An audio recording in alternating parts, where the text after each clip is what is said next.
Thank you, Glowforge, for sponsoring this video. To get a $500 discount and also to support my channel, use this link, glowforge.com/Weber.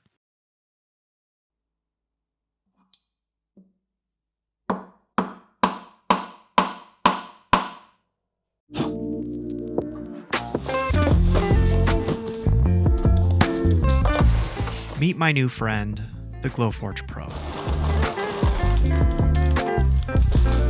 The Glowforge is a powerful laser cutter and engraver that fits on a desktop and is easy enough for anyone to use. These machines need ventilation, and you can get filters or just go out the window, but I went straight for the wall. I'm just using a dryer vent from the hardware store.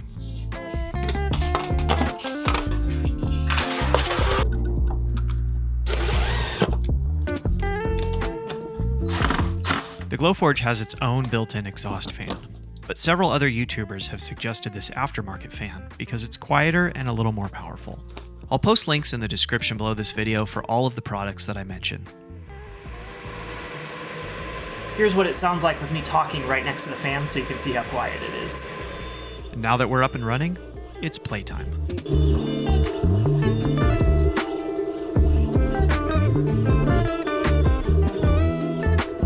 Unstoppable. Carson wanted a sign for his bedroom.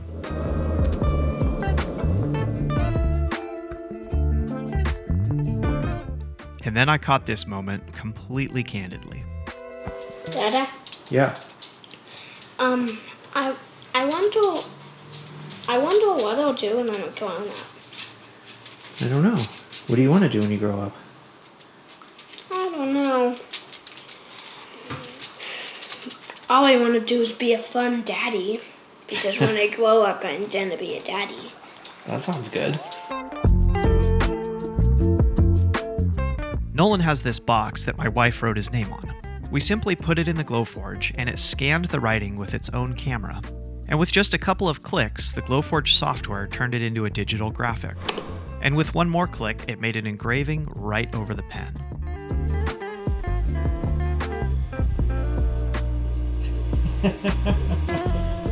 Whoa! Awesome.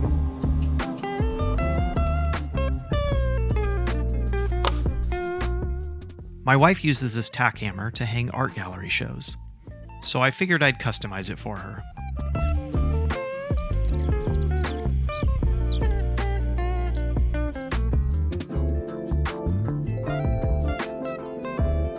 This all just seems sort of magical, and they agree. My kids are obsessed with The Legends of Zelda, and if you're a fan, you'll recognize this as the Sheikah Slate, made with 3 layers of thin plywood and enhanced with tinfoil, string, and colored pencil. Now it's time to get serious and give the Glowforge its permanent home in the Weber woodshop. So I did some rearranging and built a platform to give it a bit more room.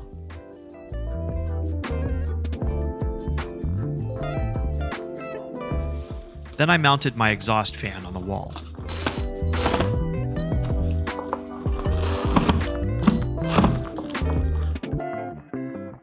And I'm all set up.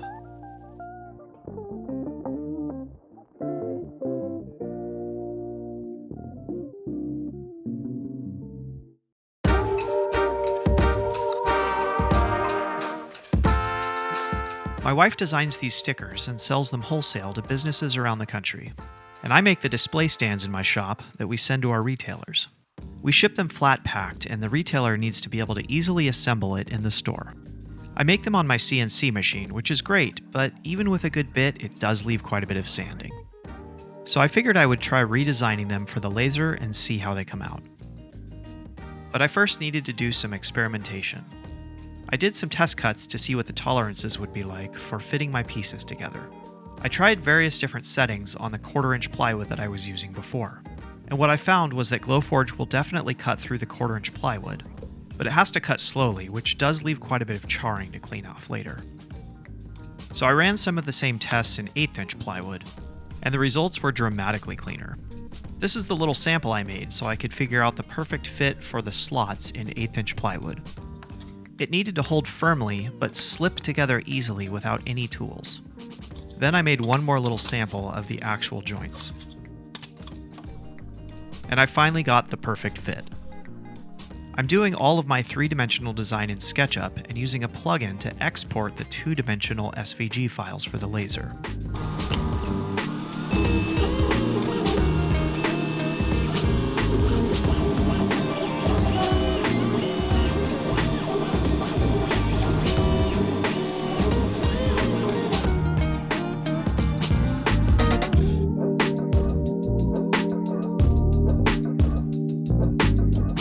I set it up to batch out these nameplates for the front of the display, and it does all of the engraving and cutting in one pass. I'm able to make 4 complete displays start to finish in about 40 minutes. And that's it, flat packed and ready to ship.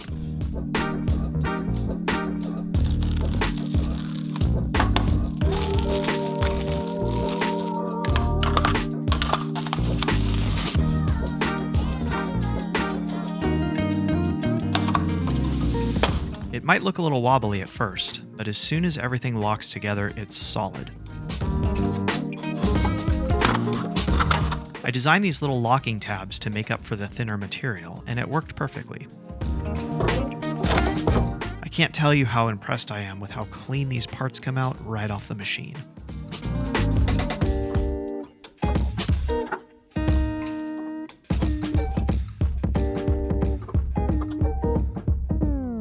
You might recognize this from one of my previous videos, and recreating this Marquetry effect with the Glowforge is the one thing that I'm excited about more than anything else. So once again, I'm experimenting with some thin, paper-backed wood veneer left over from another project. And by the way, I'll also put a link in the description for those pushpin style magnets.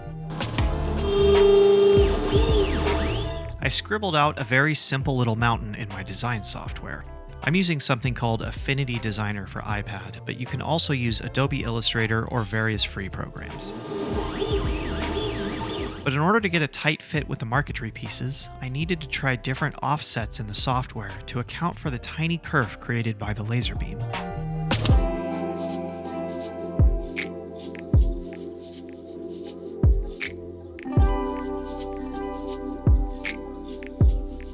And once I figured that out, I made this.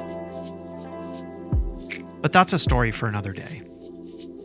So make sure you hit that subscribe button because I'm going to be showing this entire build in the next video.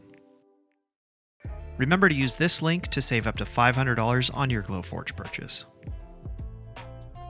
A huge thank you to all of my supporters on Patreon for encouraging me to go out into the shop late at night after the kids are in bed and produce these videos.